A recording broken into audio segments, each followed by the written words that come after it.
So yeah, today we're talking about Edgar Cayce on the Age of Aquarius. Like John mentioned, I became exposed to the Cayce readings back in 2007. Yes, and genuinely speaking, the readings have helped me in every aspect of my life, physically, mentally, emotionally, spiritually, and all levels. So I'm fascinated with this information, and with everything that's going on, it blew my mind to see the connections about the things that Cayce was talking about, and seeing the changes that we're going through throughout our lives, throughout this new age that we call the Age of Aquarius. So it is just my prayer, my hope that we provide some helpful information, some constructive information, some potentially new perspectives on what's going on, how we can navigate through these, tumultuous waters, and find our niche, find our piece, find our snippet of grace in all of this, whatever. So if you've never seen any of my presentations, just to give you a quick clarity of how I like to address these things is, so Cayce often said that creation happened out of spirit's desire for expression and companionship.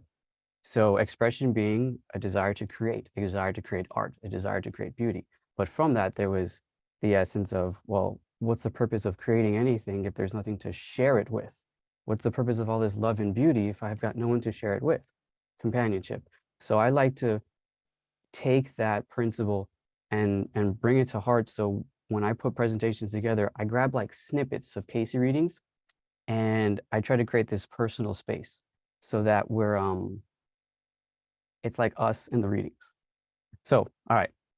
So without further ado, let us begin. And andiamo. So I'm going to give me 1 second to share my screen, and I will get my presentation going. Share. Okay, let's do slideshow from the beginning. All right, here we go, guys. So cycles of change. Edgar Cayce on the Age of Aquarius. Excuse me. So throughout the Cayce readings, we find there's this vastness of material, vastness of information, this wide array of concepts that are presented. So you'll see throughout this presentation, we have various concepts that are important to understand, to conceptualize, and to, really get the essence of what Cayce was trying to talk about. So it makes sense. So we have something we can work with in our daily lives, and we can apply. That is the most important thing, is application. So just like anything else that we're building in life, you have to establish the proper foundation. You have to lay down the proper building blocks if you seek to truly build this like house of spiritual understanding. So what we find it's been long confirmed that the body in total renews itself in ever so many periods, or so many cycles of change. We see that in, Cayce talked about the 7-year cycle and how the body regenerates itself in every 7 years or so. But we find that we all move by cycles. You see, each body has its individual cycle and vibration, and that applies to everything. It's a universal experience. The seasons, the cycles of economics. Spirit is patient. Spirit is graceful. It's not abrupt changes.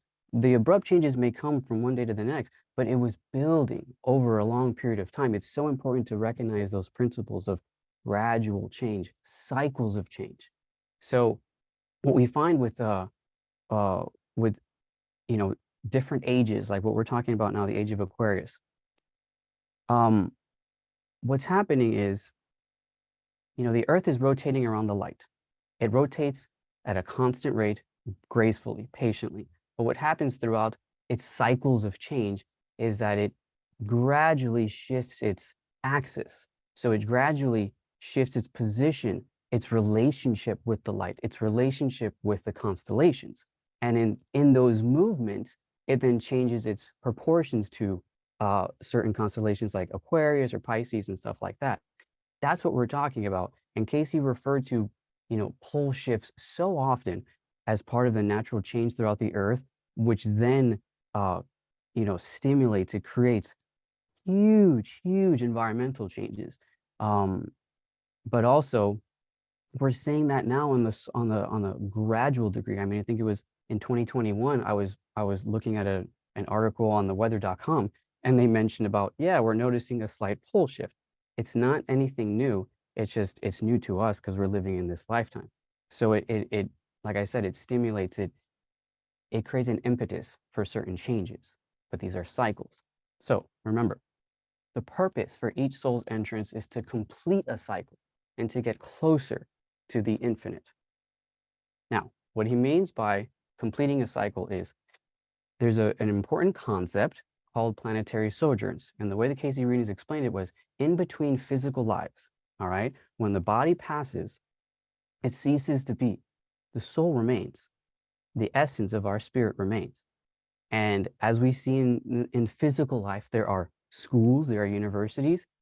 The cosmos is a cosmic university. And the way Cayce explained it was each sphere, each planet has an essence. It has an attribute that souls go and travel to learn. Just like if you want to travel abroad, our souls travel abroad throughout our solar system. Once a soul enters a solar system, it has to finish all of the lessons and attributes within that solar system before it can continue to other systems. So we find with Mercury, there's the mind, Venus, there's love, beauty, art, Earth, the flesh, Mars, madness, and so forth. So that's what he's referring to when he says that we're here to complete a cycle, okay? And to obviously the purpose of completing this cycle is development, spiritual development, and that is, akin to growing closer to the infinite. So when the earth became a dwelling place for matter, when gases formed into those things that humans see in nature, then matter began its ascent in the various forms of physical evolution. It's a gradual process of patience. And in patience, it has evolved through those activities until there are the heavens and all the constellations, the stars, the universe, as it is known or sought to be known by individual soul entities in the material plane. Spirit is the master artist, and the cosmos are the canvas. That is what we see, and it grew, it developed, it evolved through this gradual process of patience. So as this came about, it was then necessary for the soul's awareness to grow through the spheres of activity. Again, it's a cosmic university. Excuse me. Remember, all souls were created perfect, yet needing development. The physical reflection of this concept is looking at a newborn. God willing, the newborn is healthy, and you find that you have this innocent being, this newly created innocent being. It's beautiful, it's perfect, but clearly it requires development. That is a physical reflection of how we were created as spiritual beings. We were created as these innocent, creative forces, yet we needed development, hence cosmic universities. So, as I said, with the cycles of the zodiac, the planet is constantly going through these changes and changing its axis, therefore changing its relationship with the cosmos. So, can a date be given to indicate the beginning of the Aquarian Age? Well, you see, it laps over from one age to another, as is the natural sources. So think about when you look at just an zodiac sign, the cusps. At the end of the month, you have that cusp from, let's say, February to March. So you have that cusp from Aquarius to Pisces.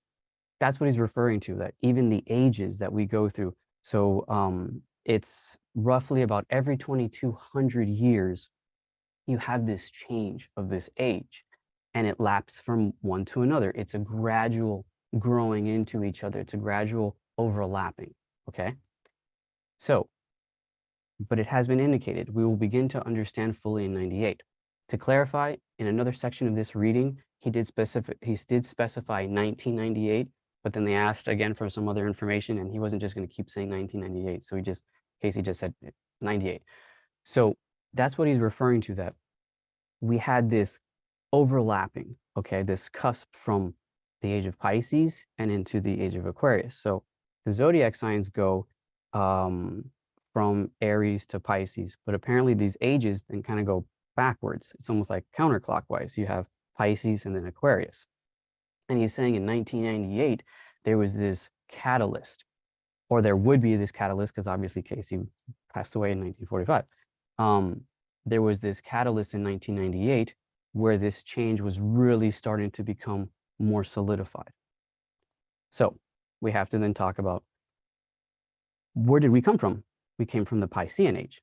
Now, think about when you're out on the street and you see the little, what they call the Christ fish.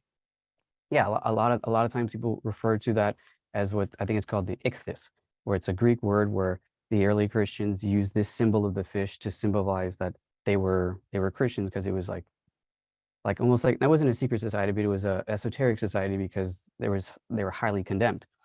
Yes, that's valid. But the way the Cayce readings are referring to it is, the symbol of the fish represents that soul being known as Christ or the Master, because that spirit came into its own during the Piscean Age. In the Piscean Age, in the center of same, we had the entrance of Emmanuel, or God among us. You see? What did that mean? So it's so important to understand why the Cayce readings emphasize so much this soul being the Christ. A lot of people have this confusion entered within them, that they think, well, naturally, the waking state of Cayce is his waking personality. He was a Sunday school teacher, so naturally his unconscious would talk about Christ. Yes and no, not really. The subconscious mind is a very different layer of our being than our conscious mind. Just think about yourself. Right now, we're all engaging mentally on a certain level. We have our personalities, but when we go to sleep, our unconscious mind is very different. It's very abstract. It's very expanded. It's very broad. It's very symbolic. There's a whole different layer. So when the readings are referring so much about this Christ spirit, it was for very different reasons. It wasn't just because it was a Sunday school teacher. It was in the Master, then we saw the attributes of the divine in the daily walks of life, the pattern, the behavioral patterns, the life principles that the Master completely manifested were the attributes. They were the personality of spirit. Now, remember, this is where we have to focus on why this is so important. In the beginning, there were celestial beings. We have first the sun, then the other sons or celestial beings that are given their force and power. Remember, God is not a person. It's not a man. It's not a woman. It's not a human. It's a force. It's a creative force. So we have to personify things by saying Father, Son, because the human mind is limited and it can't truly comprehend infinity. So these are just terms that refer to the polarity of spirit, the active forces. The active forces, or what we call the yang forces, are seen as Father and Son and things of that nature. But the spirit is so much more than that. These are just terms to help us grasp what these individual entities are. So he's saying we had the first creation. The first child of spirit was this master soul. So the Cayce readings emphasize it's insufficient to categorize Christ as the prophet of one religion, because in reality, it was the master of all the religions. Even in the life of Christ, the Cayce readings try to emphasize, look, at the age of 12, this soul being, had mastered the laws of Moses, the Mosaic law, the spirit of Mosaic law. And then from that, realize, okay, I'm not just a citizen of this one community. I'm a citizen of the world. I am an ambassador of spirit. So with John the Baptist, they traveled just like we travel and just like the soul travels throughout the cosmos. And so the readings explain from 13 to 16, the Master with his cousin John the Baptist traveled to India, Persia, and Egypt. Think about the implications of what those cultural influences would add to this developing soul, and that the readings explain that this soul mastered all of the best of those things. In India, it's a melting pot of cultures, a melting pot of Hinduism, of Buddhism, Taoism, all of these things. In Persia, you had Zoroastrianism, and Egypt, ancient Egyptian mysticism. So much diversity. And then on top of that, the foundations of Mosaic law. It's all valid. Please do not confuse yourself in thinking that the spirit of Christ was not with Buddha, or that it was not with Confucius in their meditations, or with Muhammad in his prayer, or with Gandhi, or Mother Teresa, any being that was seeking the light, seeking harmony and peace and love, there was this first spirit, this first light.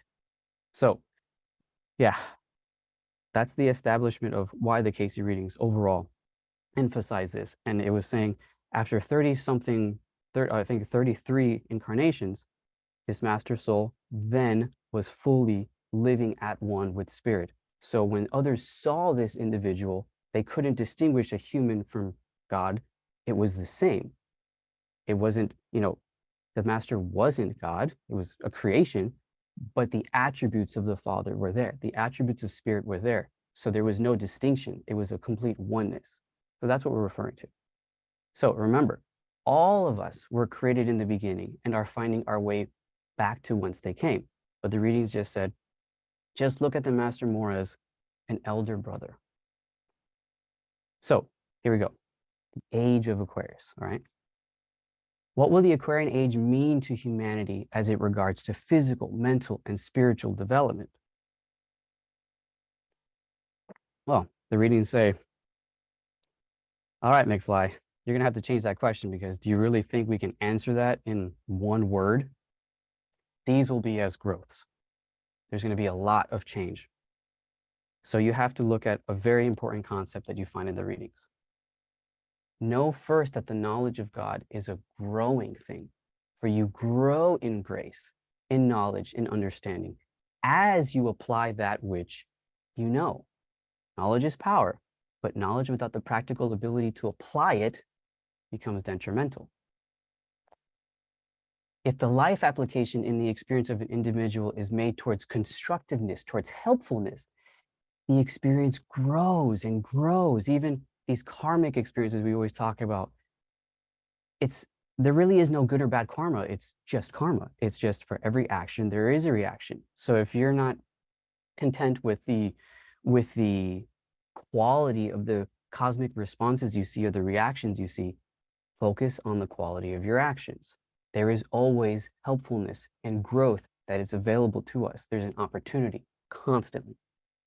The individual entity grows to a haven of peace and harmony. You grow to heaven. You don't necessarily go to heaven. It's not a physical place.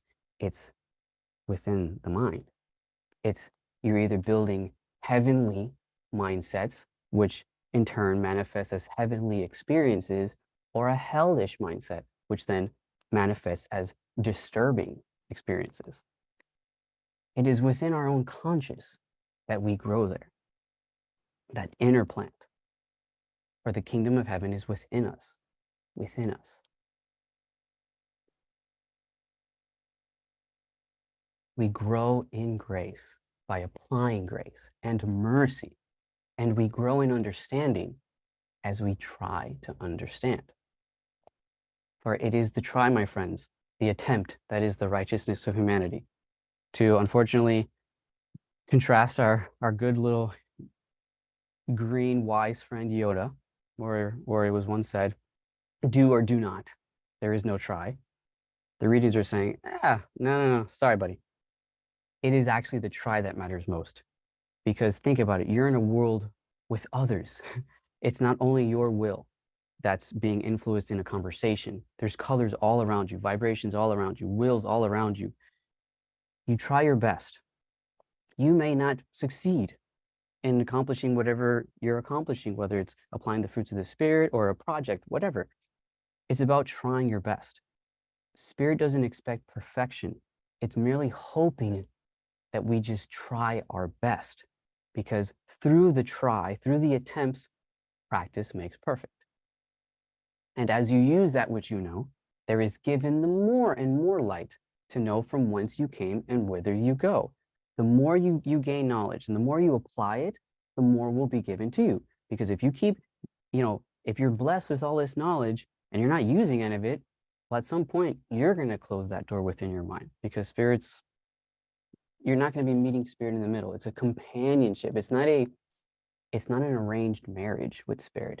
It's togetherness. It's choice It's free will. We're choosing to meet spirit 50-50. And as we find in relationships, each partner has to give their 50-50.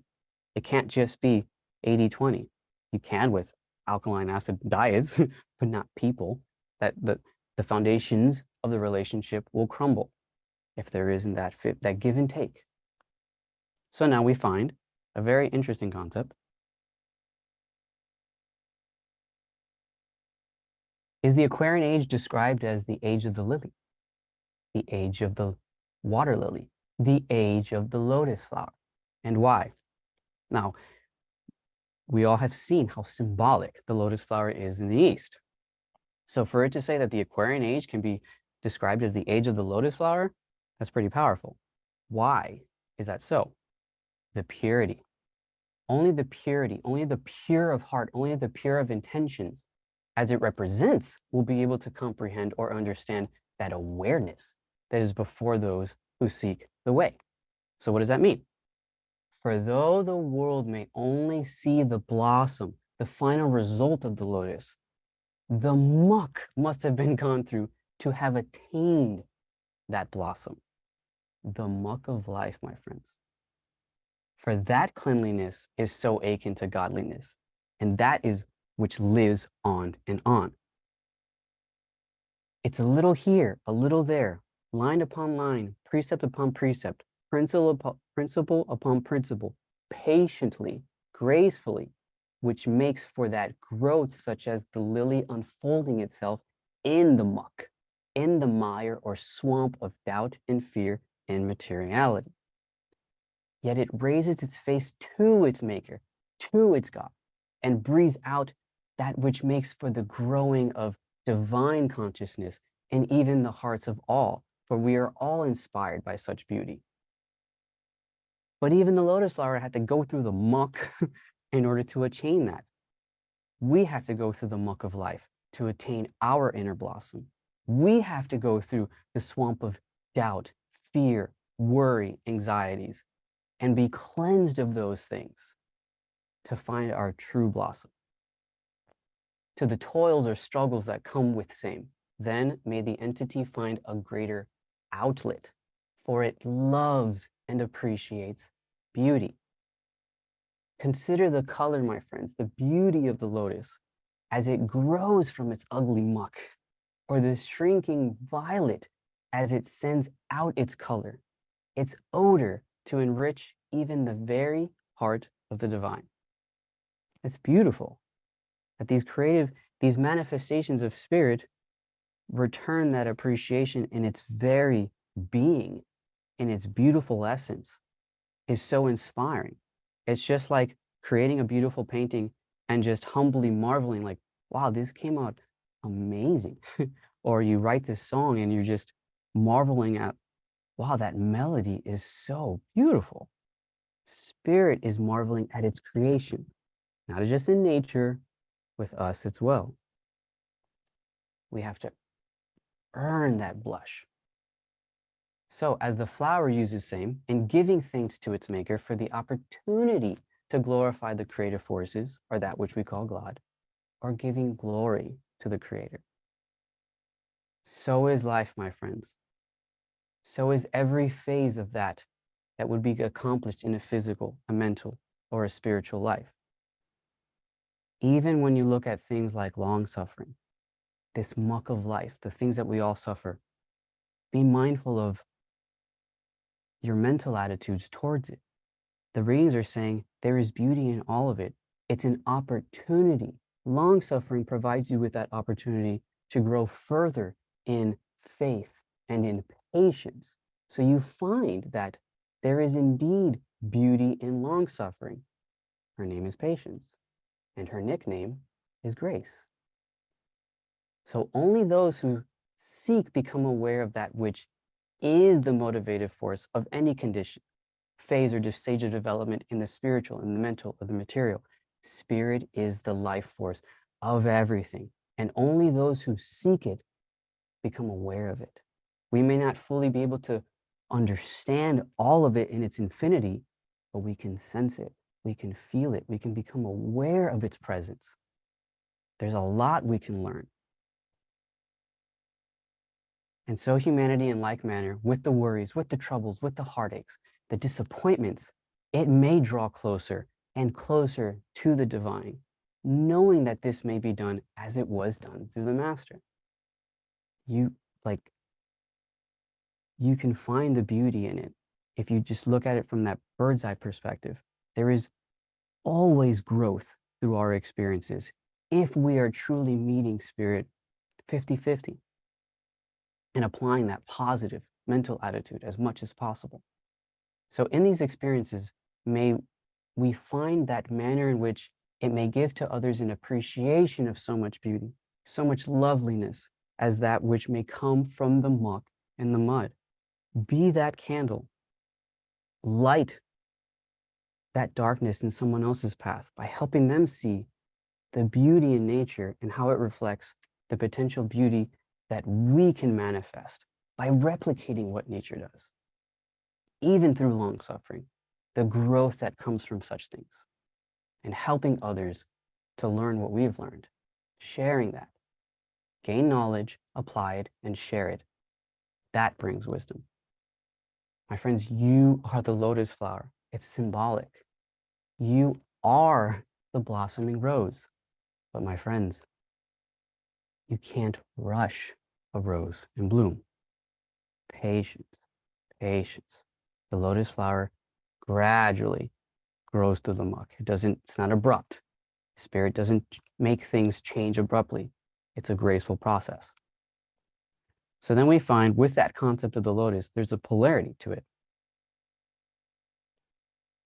There's a polarized expression, which is important to summarize this and to gather this as an overall concept, okay? And the polarity we're talking about, yin yang, active passive. The yin or passive principle is as we find. If even the lotus flower must rise through the muck to achieve its blossom, how can anyone realistically expect to do anything less or to have to do anything less on the spiritual path? For there are no shortcuts, my friends, to knowledge, to wisdom, to understanding. These must be lived. These must be experienced by each and every soul. Think about even when we're just trying to help a friend or help a loved one, trying to get through something. We can see the writings on the wall. We can see the red flags. Hey, be mindful of this. Hey, there's some red flags in your relationship here, there. These are but words if they are not experienced by the individual, if they're not willing to see it for themselves, the understanding won't come. And that applies to us. We have to go through these things. Sometimes we have to go through the hard route. All roads lead to Rome, and every road gets there a little differently, but they all lead to the same destination.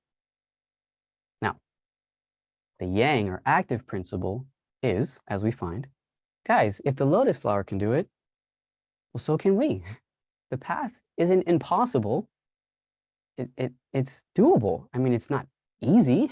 It's hard, but it's not impossible. We can do it. So, dun, dun, dun, dun, dun, dun, you can do it. Like, it's not impossible. It's just, you remember, nothing of value comes without hardship. Think about that. The appreciation we develop, the gratitude we develop from the things that we struggle with and overcoming them. Triumph. You can do it. You can do it.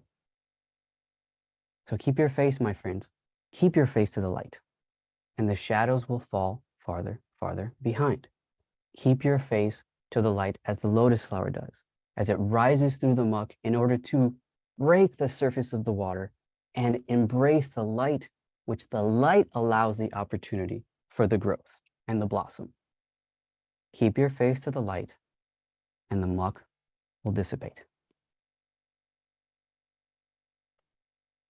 So, in this age of Aquarius, we find with every sign, every zodiac sign, that constellation is governed by a sphere in our solar system, a planet.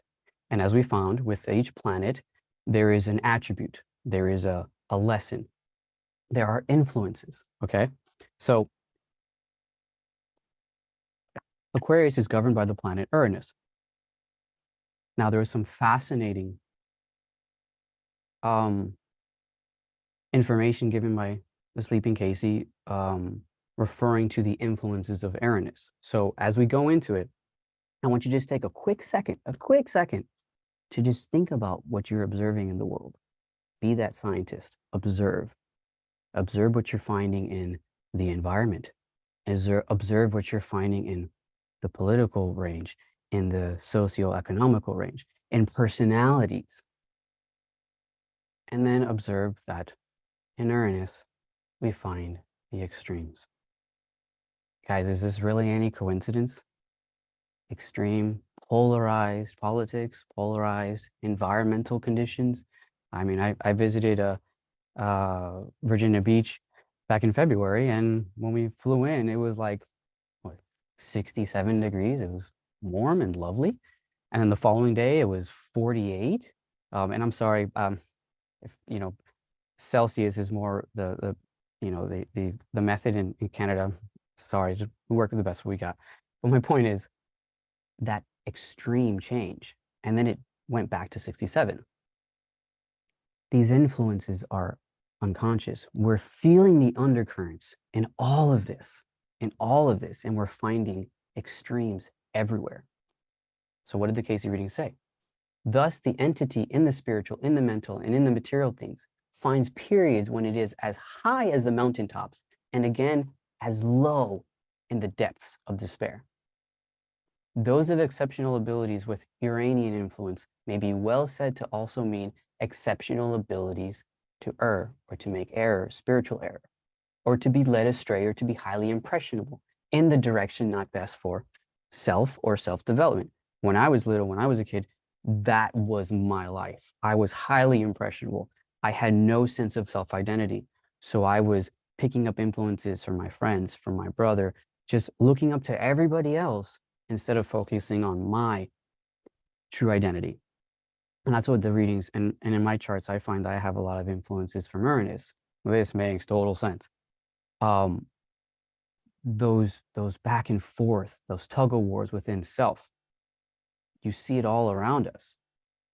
So remember, this is actually well if it is balanced in the spiritual life. And this is where it's fascinating. No, as it has so often been indicated that there is an ideal, and there is an ideal in which extremes meet. And that is the extremes, meet only in the essence or the spirit of the Christ. And what is that? The spirit of the beginning and the end of patience, of love, of faith, of hope, and kindness. These are universal attributes that every human can recognize their importance, of kindness, of hope, of faith, of loving, of patience. Remember, in these extremes, in these debates, what is being sought for when we seek balance in extremes? Compromise.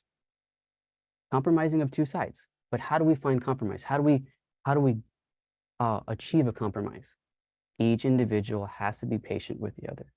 There has to be some hope with each other, a hope for a resolution. There has to be some kindness. There has to be some respect, some faith in the process, and some undercurrents of love. So in your extremes, when you become discouraged, disconsolate, or unhappy, when you become in such an attitude as to wonder, what am I doing? What is going on? What is the way? Know that the master is listening. Listening. Spirit is listening. Everything. Always. Remember, the Cayce readings refer to the Akashic records, the book of life. Every word, thought, and action is being documented.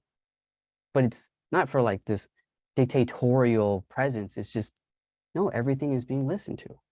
Be mindful of that presence. It's gentle. It's okay. It's there to help you. So as you call, as you plead, as you pray, the master did say, I will hear you. I will answer speedily. I am with you always. I'm here to help you. You're not supposed to go about this alone. Spirit is just one thought away, one prayer away.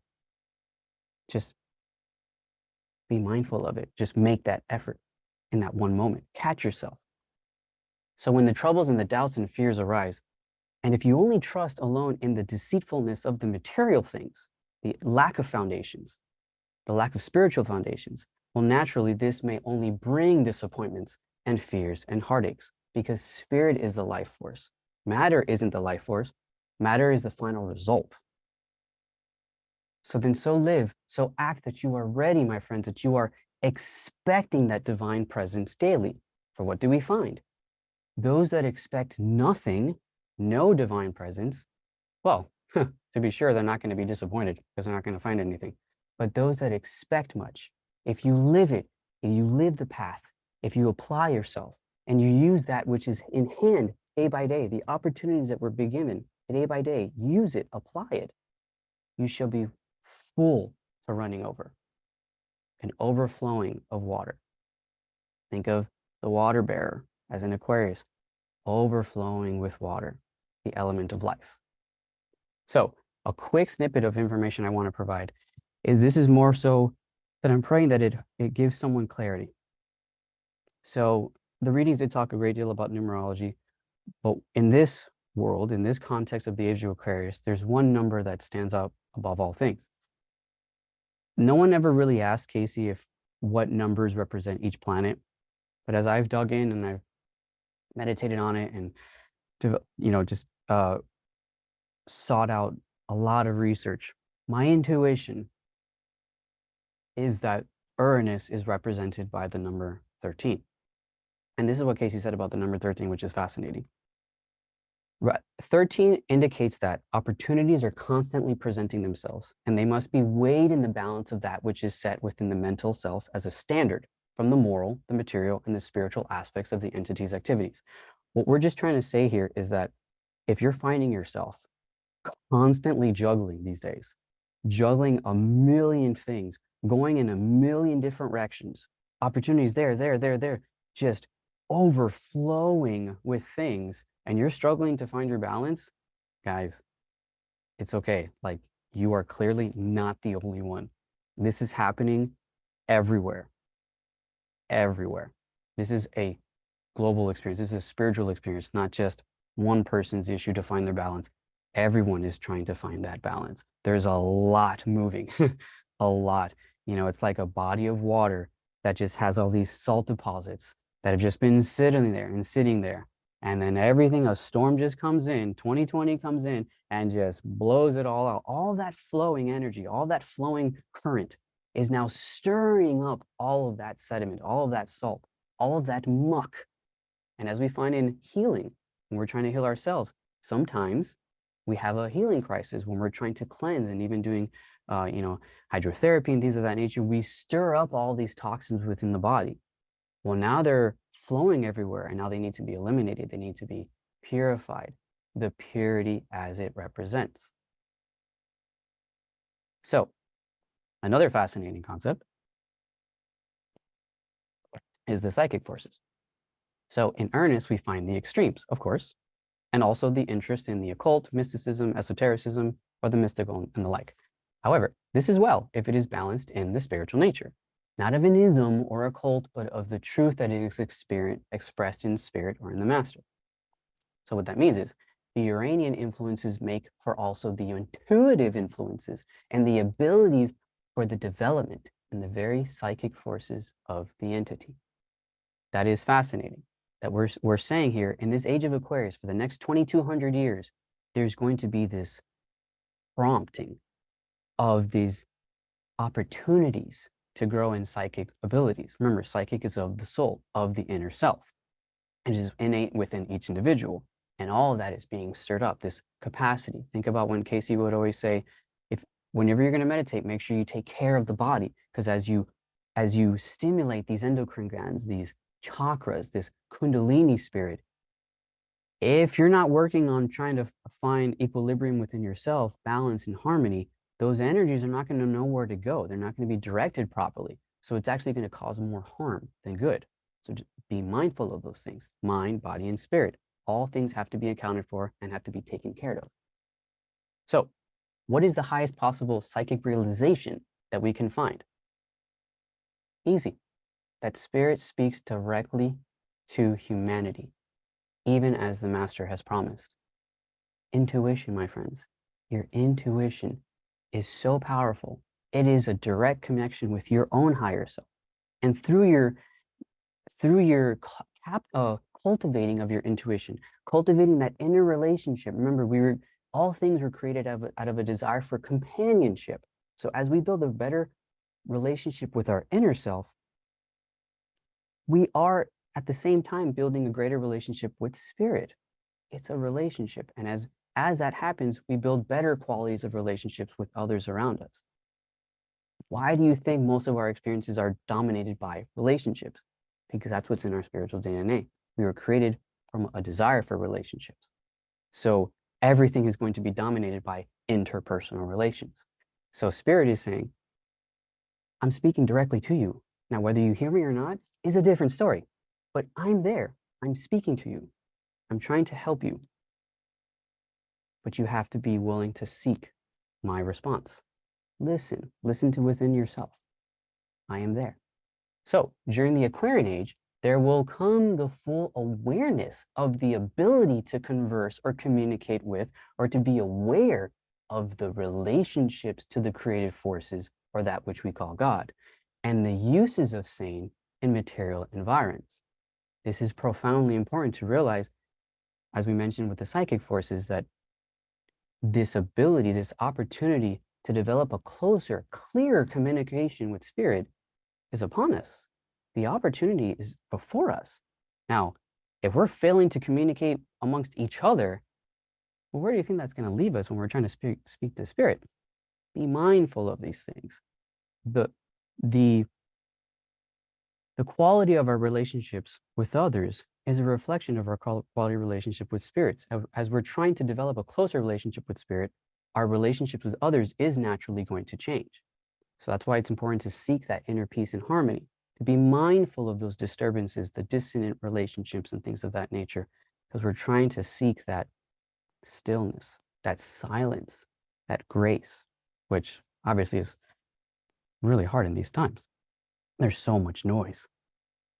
And these may come as the souls of humanity become more and more aware that these channels, these temples of the body, are indeed the temple of the living God, and may be used for those communications with the divine, with the parent of all souls. Remember, the body is the temple. It is within the body that we have our being. Treated as such. Spirit is animating every cell of everything. Everything that exists. There is the imprint of spirit.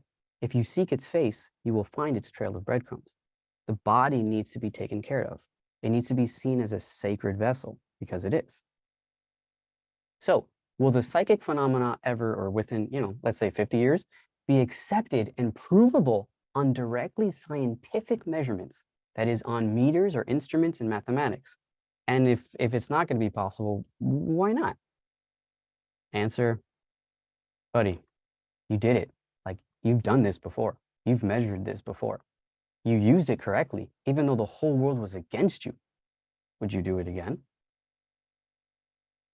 So what he's referring to is that individual had a previous incarnation, according to the readings, in Atlantis. And in that incarnation, psychic development was quantifiable, was measurable by scientific methods or mechanical devices. Think about Cayce's the etheronic and things of that nature. So that's what he's referring to. However, as we find, unfortunately, Atlantis doesn't exist anymore. So what did we learn? The entity is not only a Uranian, but an Atlantean, and the combination will be something to deal with. This is important because, remember, cycles of change. In many readings, Cayce mentioned that the Atlantean civilization throughout various periods was similar to what we're going to be going through now, meaning they were going through their own kind of age of Aquarius and being influenced by the planet Uranus and so to speak. So you think about those extremes, the sons and daughters of the law of one versus the sons of Belial, those polarities, those extremes, they were something to be dealt with. Remember, as to temper, as to having its way, for those individuals will have their way. This awareness during the era or age in the age of Atlantis and Lemuria, or the land of Mu, what did it bring? unfortunately, it brought destruction to humanity. And it's beginning of the needs of the journey up through that of selfishness. So this is a fascinating concept. What is holding back my spiritual development? Come on, man, really? Nothing's holding you back. But as it has just been given, self. You're the one putting the door. Spirit's just waiting for you to open it again. It doesn't impose. It's asking for your companionship. You have to be willing to open that door. But we close it all the time. Spirit, Cayce often called it as the separation from spirit within the mind of individuals. What is my worst fault? Again, what is ever the worst fault of any divine being or any soul? Self. Self. For the Lord has not willed that any soul should perish, but has prepared with each temptation, each self-willed activity, a way, a manner, a means of escape. Think about Cayce's concept of karma, or meeting self in the mirror of life. The quality of our thoughts and actions are manifested in the way others respond to us. For every action, there is a reaction. So he's saying it's a self-willed activity. What are you willing into manifestation? Peace, harmony, fruits of the spirit, or disharmony, dissonance, self-aggrandizement, self-glorification. But whatever you choose, if it is unfavorable, a way has been prepared, a way of love, of peace, of harmony for everything, for every soul. If you will but accept it, embrace it, realize it's okay, and live the path, live the spiritual path. For life is of the Creator, and it may only be changed. It cannot be ended or destroyed. The physical reflection of this spiritual law is the law of thermodynamics. For energy can neither be created nor destroyed. It can only be changed. It can only return from whence it came. There is eternal life. Every soul has eternal life. The quality of that life is what's to be determined, but the continuity of life is present. So that we each should know the truth, the spiritual truth, and the truth that would make us free. Wait, free of what? Selfishness. For the only sin of humanity is selfishness. And all the others are just a modification, a variation of that expression of the ego.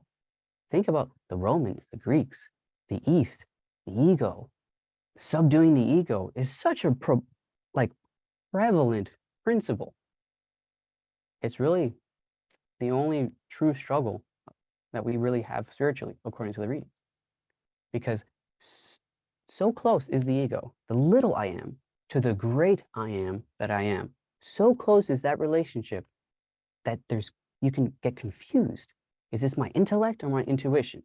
The confusions become so enmeshed in the experience of the entity. So now we have to branch out and say, all right, guys, if selfishness is truly the only sin, well, then we clearly have to expand our definition of selfishness. It has to be much more subtle. It can't just be defined as an individual who clearly just goes about their day irrespective or disregarding others. Yes, that is a clear indication of selfishness. But if the only error of the soul is selfishness, it's got to be much more subtle than that, because it has to be all-inclusive of all things.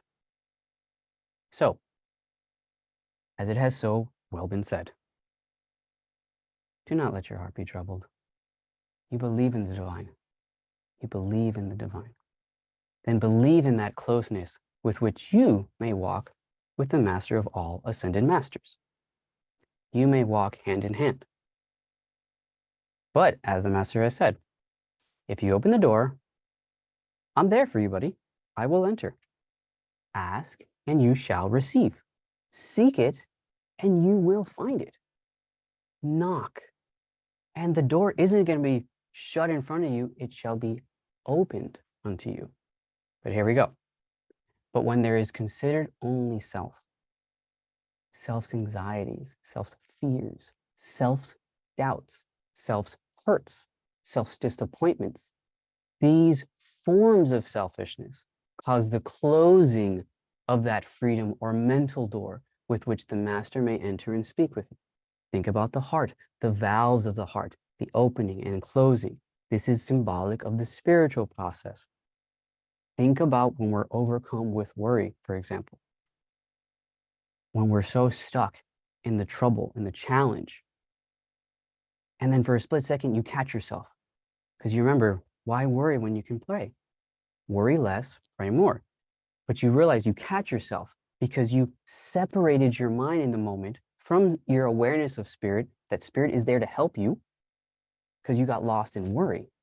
So you have to re-engage your mind with spirit in that moment, reconnect with spirit through prayer, through meditation, whatever, listen to inspiring music. All of these things are valid aspects of reconnecting with spirit.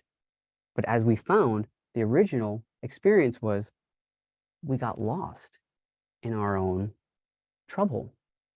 We separated our mind from an awareness of spirit in that moment. It's not judgmental. It's just, we're just talking about how subtle this is what we're talking about. When you're struggling through something and you're getting lost in the worry of it, you're going about it spiritually alone, because spirit is there to help you. Spirit provides the creative solution, that intuition, that spark, that epiphany, or that clairaudience that someone says something, you're like, hey, that's a really good idea. Spirit is constantly trying to help us. But if we're not constantly engaging with spirit through prayer, through meditation, through connecting with nature, listening to beautiful music, well, we are going to lose our awareness in those moments. We're going to be lost in ourselves, selfishness, self-centeredness. And of course, when individuals then seek to just only glorify themselves, yes, of course, that's selfish. We're trying to glorify that which is greater than all of us. That's what we're trying to talk about the subtleties of selfishness. So remember, who may separate you from the love of divine? Nothing. No one prevents the love of the divine, only self. We cause that closing of the door within our minds. Why worry when you can pray? Those that would know the way must often be in prayer, in joyous prayer.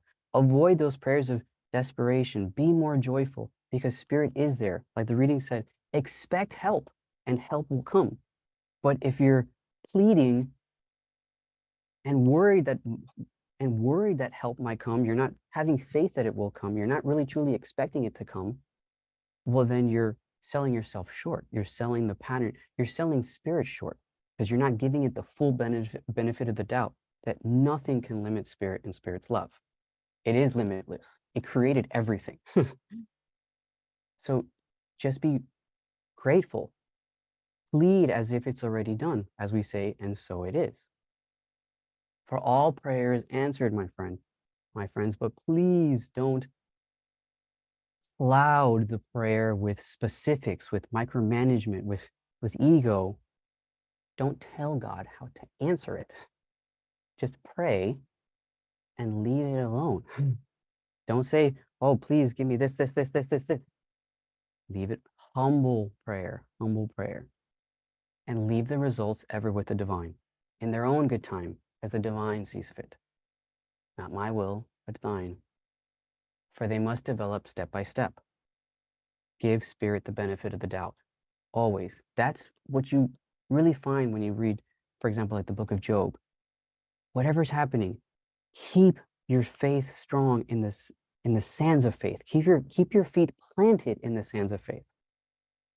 Don't just get this superficial planting, which is as soon as the wind comes, it's going to blow you off. Give spirit the benefit of the doubt, no matter what. As the master said, I have chosen to love you, but have you chosen to love me? I have chosen to love you unconditionally. I have chosen to love you no matter what. But have you chosen to do the same? Have you chosen to love me unconditionally? Or do you lose faith when things go awry?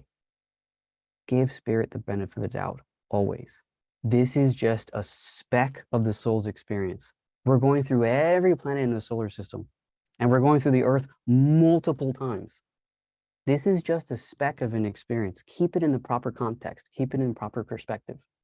It's going to be fine. It's going to be okay. So, as we find, there's a very quick snippet of information I want to provide here because it's just so fascinating. We often hear from way back, many decades ago, a nice song that said, "Diamonds are a girl's best friend." But the Cayce readings once said, well, are they really a friend or a foe? And this is what we find. As each stone indeed has the spirit, as the spirit of the pearl, the spirit of the diamond, it is the fires that may be in a little different frequency, a little different variation. When burned, so in its oppression, it may bring that which fires the imagination of those who wear them, of those who are very selfish, or it may bring peace to the wearer. The diamond is selfish in its very nature, while you will find that the pearl is a natural consequence of irritation, that polishing. And it will bring either peace or irritation to the wearer, as will the diamond. So when I read that one time, it was fascinating, and I always think it's like, well, now I know what Mama used to say. Diamonds are the devil. So it's like, just think about like the focus here, you know? Everything is vibration. Everything is frequency. Everything is vibrating. There is an influence. Not to say that diamonds are evil. He's clearly saying it depends on the circumstance. It depends on the individual. It depends on how the individual is even feeling in the day. Those vibrations may have an altered response. So you may have a song that you always love, but you don't always want to hear that song every time of the day. It varies. Sometimes you want to choose one playlist, another playlist. So just want to give that little snippet. All right, so with the age of Aquarius, we find also that each sign is associated with an element. Now, what's fascinating about Aquarius is that it's one of the few elements that actually has two elements, because we find that Aquarius is governed overall by air, but as we see in the name, Aquarius, agua, water. So how do you reconcile these two influences between water and air? Well, you focus on the principle, on the first and foremost, air. Aquarius is governed by the element air, and air is associated with the mind. So what we find is that there is a pouring of water, a cleansing of the mind, the influence or the prompt to cleanse the mind. Then purify your mind and body if you would meditate. Well, how do we do that? Well, of course, that depends first and foremost on what your concept of purification is. Purifying the mind is of the mind and not of the body. Cayce often talked about, the apple fast diet of 3 days. That's not what we're talking about. As the master gave, it is not that which enters in the body, but that which comes out that causes sin. You could be eating fruits and salads all day, but if your words are toxic, if your words are sharp and piercing, it really doesn't matter how good that salad was. This must be approached with prayer and fasting. Not as is often counted as fasting, doing without food, but an individual that would abase themselves, that would subdue their ego so that the creative forces, or that which we call God, may be made the greater manifest. Not glorifying self's ego or self, glorifying that which is greater than all things. Step aside for just a moment, for thine is the kingdom, the glory, and the power. The spirit of fasting, then, the essence of fasting spiritually is, as the master gave, laying aside our own concepts of how or what should be done in this period and let spirit be the guide. For example, when you get the truth of fasting, we find the truth of fasting is casting out of self that notion as when we're talking with others in certain situations and they explain something to us and they say, well, wow, if it were me, I would have done this. It's like, oh, okay, that's fine. That's nice. But the readings are saying, learn to replace that. not have so much of self in the conversation, but say, wait a minute, Papa, how would you see fit in this situation? Not my will, but thine. Bless us as thou seest we have need of, not how we think we may have need of, or how they may think they may have need of, or how we think they may have need of. Bless us as thou seest we have need of. Continually making that affirmation. Papa, let your beautiful will in all things be done. Give Spirit that benefit of the doubt. The will of Spirit is beautiful. It is loving. It is graceful. It is patient. Give it a little more respect. Don't just think that the will of God is this authoritarian, authoritative, oppression. No, it's beauty. It's companionship. It's art. It's an artist. Beautiful will in all things. Let us be the channel of blessings for helpfulness to others, for others. Not merely for self-gain, but in helping others, we do help ourselves. It's that cycle. It's that completing that cycle. Make your will one or in harmony with divine will. Let divine will be your will, and let it be so now. Get to it. Work on it. You can do it.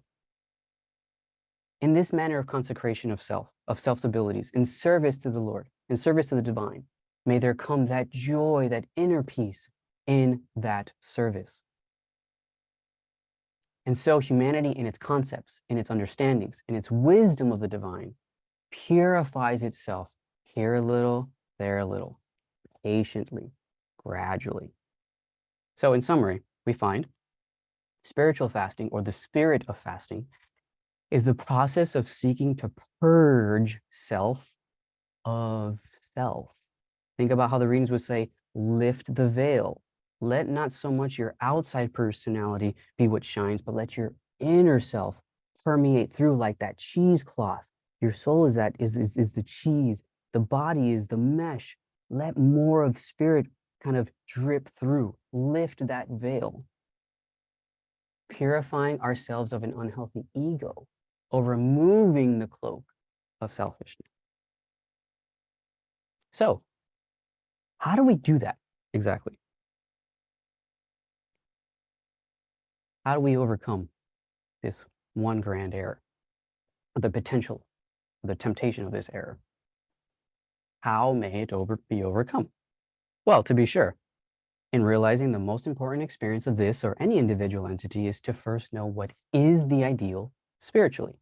Because remember, there is only one ideal in human relationships, and that is, as was given by the Master, who is the spiritual way, the path, the patterns, the attributes of spirit, the truth and the life, and the light, and the water.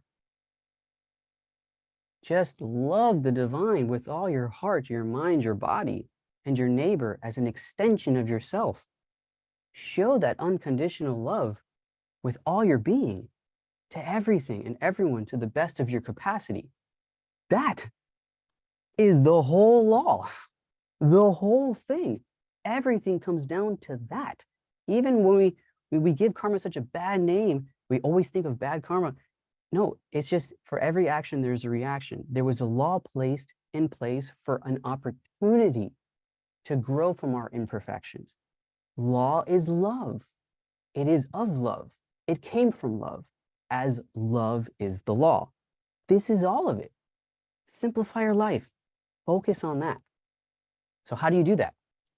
By showing mercy, by showing grace, by showing peace, long-suffering, brotherly and sisterly love, kindness, even under the most stressful and trying circumstances. These are, as we find, the fruits of the Spirit, which plant the seeds of truth in all things. We have to ingest these fruits just as much we have to share them. And in reality, we have to ingest more of them so we have the sustenance, the spiritual sustenance, to share them with others. Meaning, you have to show yourself mercy. You have to show yourself grace and peace and long-suffering and love and kindness, because condemning self is just as destructive as condemning others. Think about that that fifth commandment, thou shalt not kill. The spirit of that commandment is, well, realizing, yeah, most of us can go throughout life having never killed somebody, of course, but the essence of it is, well, think about this. If most people aren't, killing somebody, but it's a lot more subtle when you realize, well, how many parents are killing their child's dreams? How many individuals are killing their own dreams? Thou shalt not be destructive in your thoughts, your words, and your actions.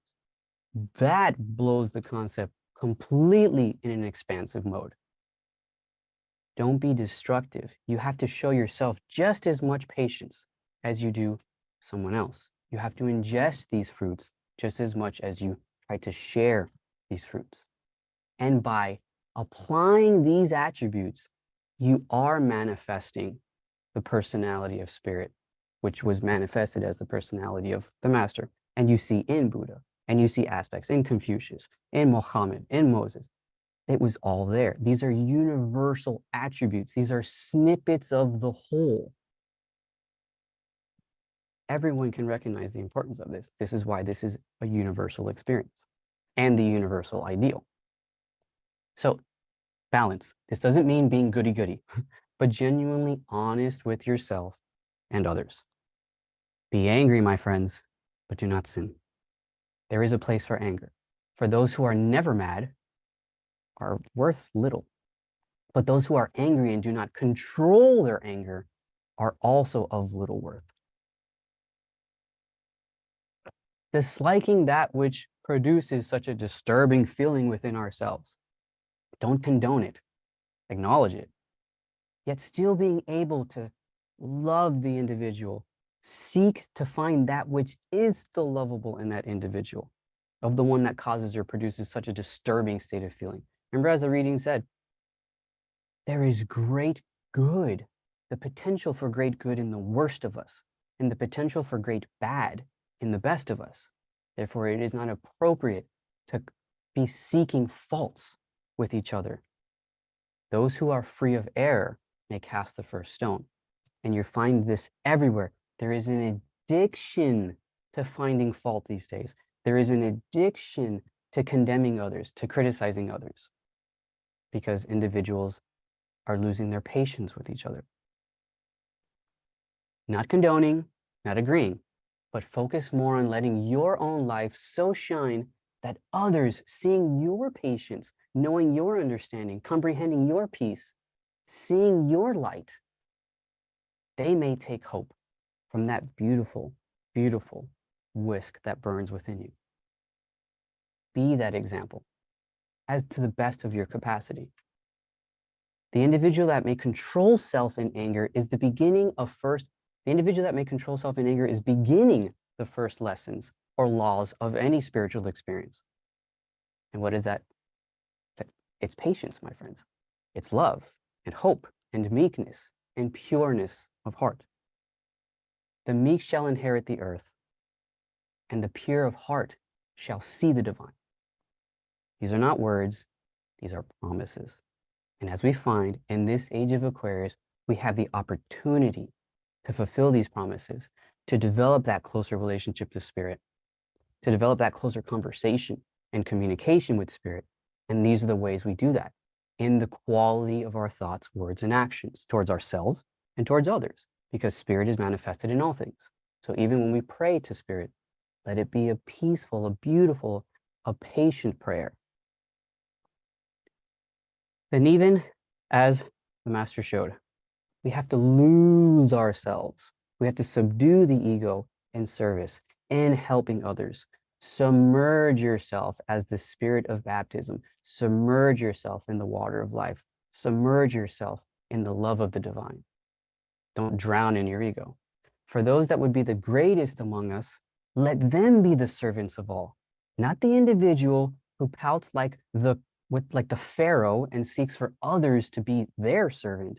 No, the spiritually greatest recognize they are the servants of all, not the doormats, but just by showing someone kindness, when you have the impulse to show them so much more, anger and all those things, to show them kindness is showing a service to them.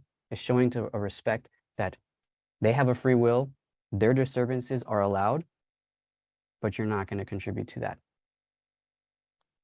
Each soul's expression in the earth is to be a channel of blessings through which the creative forces, or that which we call God, may be made the greater manifest in the experience of those in individual contacts from day to day. A channel of blessings. Get that, please. Understand that. Live that. Be that. Develop that. It's everything.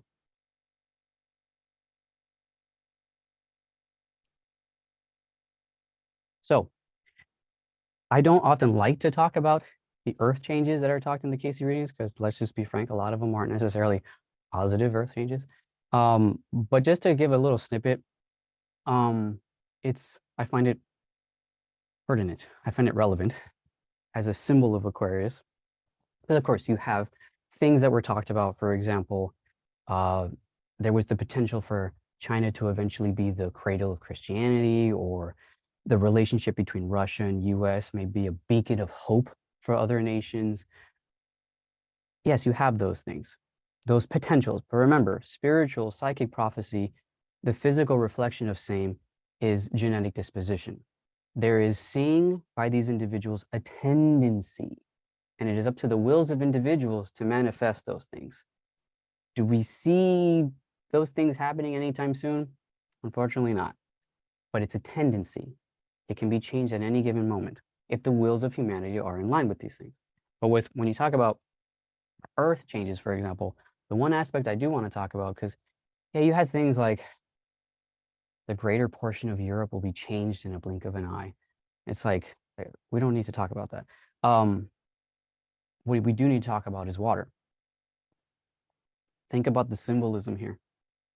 And as an environmental scientist, I hear so much of this prompt that humanity requires a humbling. We recognize that the earth is no longer the center of the universe, but we think we're like the center of this planet, and that everything that happens with the planet is because of us. Do we have a role? Absolutely, without question. But to say that everything that's happening in the environment is because of humans, I'm sorry, the earth doesn't revolve around us. Like, we are in the earth, and the earth revolves around the light. Let's keep that in perspective. Think about it. There was a ice age. We know that. But how do you think the world got out of an ice age? It naturally warmed itself. We didn't do that. It's still doing that. It's still warming itself. It hasn't finished. Think about what the reading said about the pole shift, and it's changing in the planet's changing its relationship to the light, to the UV rays. So there will be this continued process of warming, this continued process of the melting of certain ice caps, which what happens? Eventually pours water down the planet. And Cayce said that water would eventually overflow the Great Lakes, the pouring of water. Think about that, the Great Deluge. This is what we're seeing. Sea level rise, all these things. Yes, without question, humans play a role in the quality of these changes. But these changes have been going on throughout Earth's evolution for billions of years. We have to be humble about that. What can we do to help it, not to make it worse? So we find philosophically the water bearer. We find the concept of sit not in the seat of the scornful, stand not in the place of the cynic. Do not let the hardships of life, the hardships of the path, make you cynical, make you hard-hearted. There is beauty in the path. Give it the benefit of the doubt. Focus less on being scornful or cynical. Focus more on giving place or giving credit to that which makes for the sweetening in the lives of all, the fruits of the Spirit. In a heated debate, the fruits of the Spirit, that gentleness, that kindness, those prompts of patience with each other. Instead of adding fuel to the fiery debate, it's adding water, which helps the situation let off steam. The fruits of the Spirit help to soften a sharp tongue. They help to pour water on the situation. Because as we find, you catch flies with honey, not vinegar. This is symbolic. So, the transgender experience is becoming very, very perplexing to the world. And it's important that we talk about it from the perspective of the Cayce readings to just say, that's a different perspective. The world is struggling to find compassion and understanding for this experience, as individuals are struggling to find compassion and understanding for others that don't understand that experience. There needs to be compassion, empathy, and patience on both sides. But we have to understand that this is a different world. This is a different experience. Souls that are pushing themselves into matter these days are at a different vibratory rate. The entity desiring to enter governs the change in sex, which may occur as late as the 3rd month or first trimester. Hewlin asked that question. Again, does the entity desiring to enter govern the change in sex, which may occur as late as the 3rd month or first trimester? Answer. Oh yeah, this change may occur even 19 years after the body is born. 19 years. And that was given in April 1941, that Cayce was talking about that. This is important to recognize because look at everything we've been talking about with, for example, Uranus and the psychic forces within the individual. Remember, Adam, as the Cayce readings explained, was androgynous and was neither male or female, but both.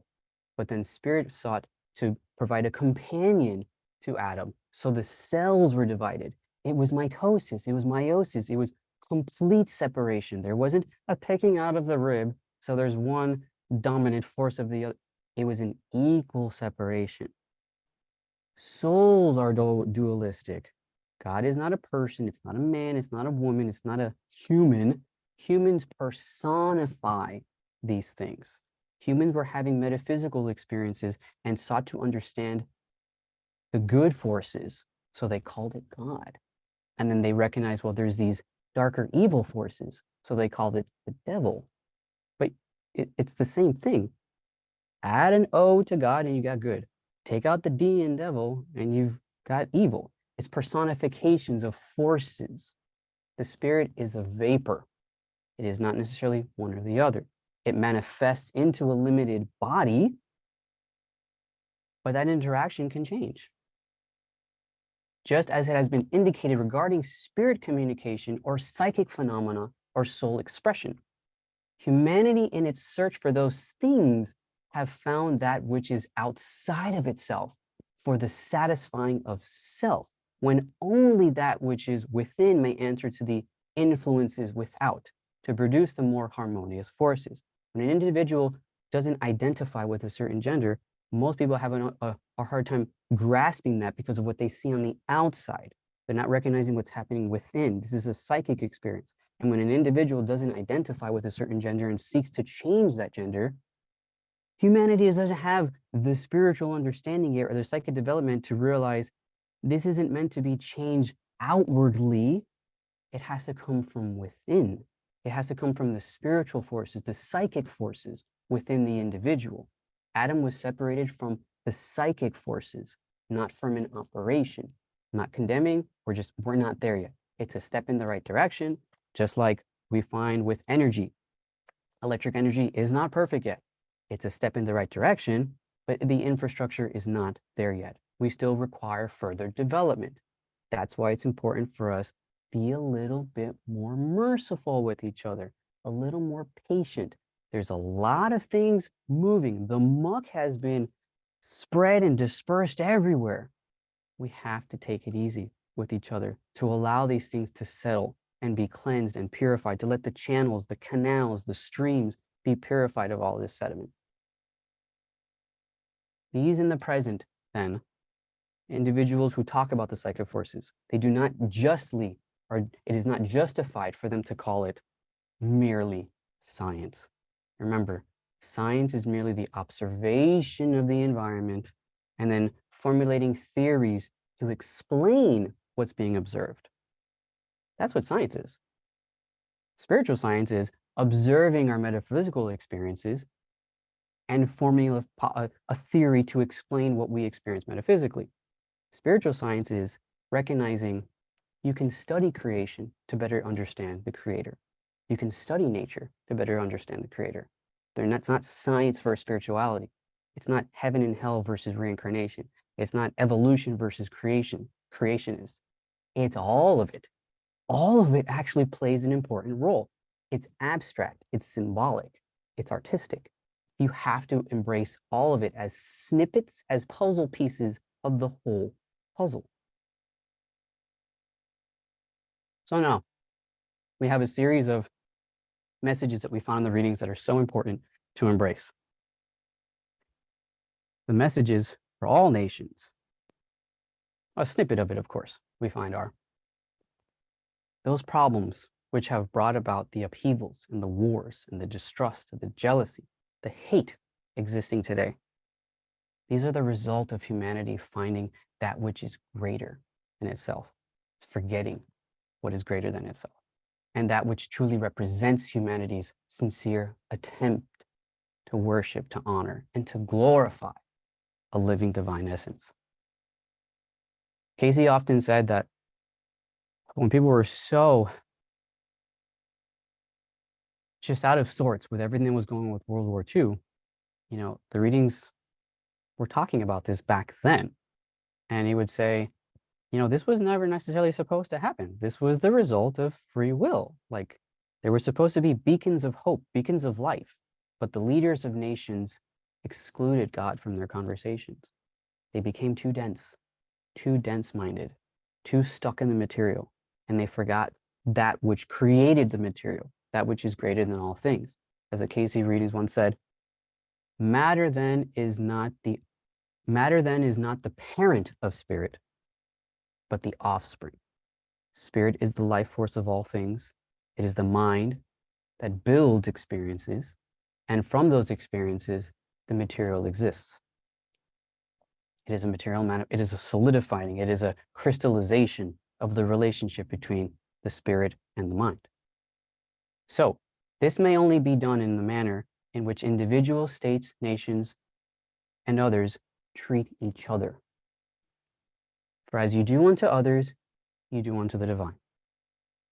The spirit of the essence of spirit is within everything and in everybody. The light is there. Just as it is in a squirrel, it is in every plant, it is in every person. So how we treat all of it matters.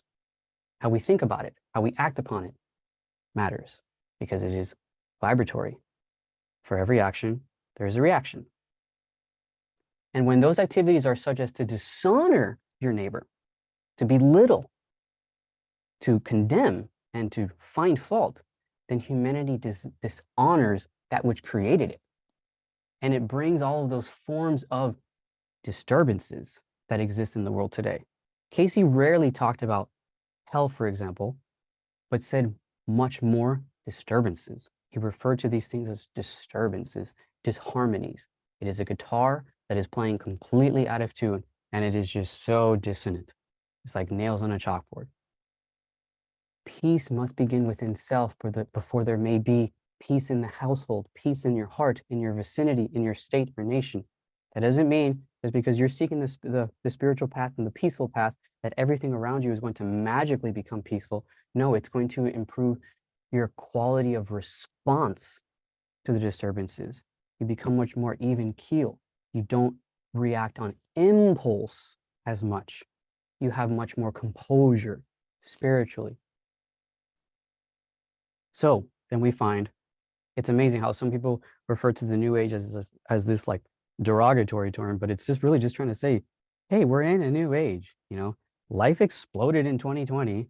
Chaos was the tale of it, the forming of this new form, this new normal. And we're in that forming period. Remember, chaos is a part of the creative process. If you ever try to write a song, you realize how chaotic the process is. We're in a new stage. Think about the Mayan calendar prophecy, December 12th, 2012. What if someone misread that? What if it wasn't December 21st, 2012? What if it was December 21st, 2021? What happened on December 21st, 2021? Omicron. Omicron happened that week, and that was a pinnacle moment, a checkpoint in the whole change in the pandemic. The world as you know it is ending. The world as you know it is changing. Not the world is ending. The world as you know it. So in Revelation 21-1, it was asked, what in the world is the meaning of a new heaven and a new earth? For the first heaven and the first earth were passed away, and there was no more sea. What in the world does that mean? It's symbolic and abstract. Can the mind of humanity comprehend no desire to be selfish or to commit error or to commit sin? No purpose, but that the glory of the divine may be manifested in its life? Can we truly comprehend that type of world, that earth? Then as you show forth the fruits of the Spirit of truth, which plant the seeds of truth, which blossom, hope, faith, love, long-suffering, brotherly kindness, sisterly kindness, gentleness, and most of all, patience. We all are governed by time, space, and patience, but in reality, there is no time and there is no space, because all time is one time, the eternal now. All space is one space, as we find with ether or dark matter, and we only have patience. Think about that. For in patience, we become aware of our relationship with the divine. In the little by little steps, do we find the ideal? Do we find our destination? In applying these things, those attributes over which so many people stumble and struggle to apply, yet they are the very essences, the very voices, yeah, the very morning sun's light in which the entity has caught that beautiful vision, that epiphany of the new age approaching, the new understanding, the new seeking for the relationships of a creative force with the creative forces to all of humanity. But only those who accept same will even become aware of what in the world is going on or around or about them. If you don't seek it, you're not going to understand it. If you don't seek the face of the divine, you're not going to find his trail of breadcrumbs. You're just not going to see it. It's going to be hidden in the grass. It's under your nose, but you're not going to be aware of it. You have to seek it earnestly, humbly. So where do we go from here? As indicated, knowledge without the practical ability to apply it may become error. Vitamins, minerals without the proper ability to assimilate them become detrimental. It's the same thing. So combine the daily activities with the spiritual development. This, my friends, is a virtue so few of us have attained, unfortunately, to make our religious experiences or our spirituality practical in our daily lives. For again, it is the attempt, that is the righteousness of humanity. Not by any great deed, not by any great act, but by the simple fruits we shall know them. And even look at the Search for God readings. These are glorious, of course, but at their essence, they're experiments in applying these attributes, these fruits, because they are, as we find, that which brings hope. So, keep the faith, my friends. Let not your heart be troubled, nor let it be afraid. Be glad you have the opportunity to be alive at this time and to be a part of that preparation for the coming influences of a spiritual nature that must rule the world. And as we find, with those messages from the divine sources, through which will bring the new religions. Think about that one. My friends, you expect a new root race. We expect a new root race. We expect the next step in humanity's evolution, physically, mentally, and spiritually. Well, what are we doing to prepare for it? Each soul, as it has entered and does continue to enter into material manifestation, is to fulfill a purpose with the creative forces, or that which we call God. But whether this comes tomorrow, next week, next month, next year, or the year after, all time is one time. It may or may not be accomplished tomorrow. Are we ready for it? Ask ourselves those questions rather than how soon is it going to be, or when is it going to happen? How is it going to happen? It will happen when we are ready for it to happen. Are we ready? So, Nike it up. What in the world does that mean? You know what to do, my friends. We know what to do intuitively. Then just do it. Just do it. Just be kind. Just be patient. Just be lovely. Just be friendly to yourself and to others. These are those things which make for more and more of that which is indeed the whole law, to love the divine, to repel evil, and to treat our neighbor as you would yourself. These are the laws. And against these, there is no law, for they are the law of love. Ask, my friends, and you shall receive it. Seek it, and you shall find it. Knock, and most certainly it shall be opened unto you. So take hold of the law of love, and love will take hold of you. And in so doing, we may all better seize the day, the spiritual way, in this new age. So to be sure, there's actually a lot more that Cayce talked about about Age of Aquarius, but I did my best to condense it. There's a lot of material in the Cayce readings always. But for sure, we could talk about this for an entire day, but we don't have an entire day. So thank you. I really hope that was helpful and it was constructive and it provided at least one speck of a new perspective.